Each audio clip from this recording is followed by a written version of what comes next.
Namaste everyone. My name is Lahari. My name is Padma.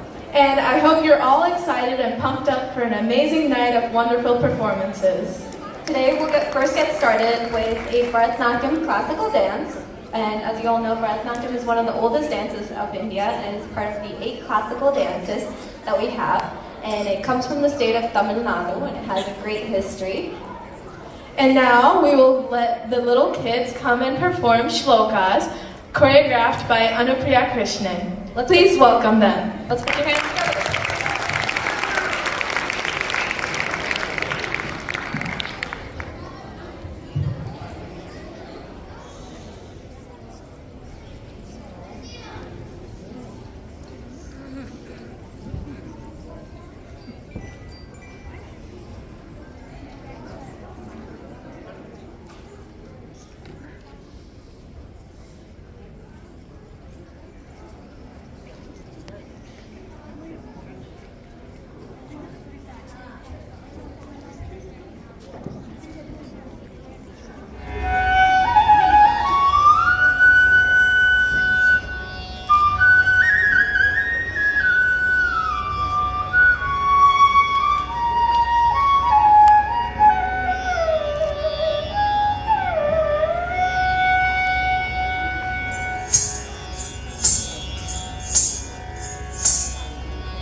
मूषिकवाकणम्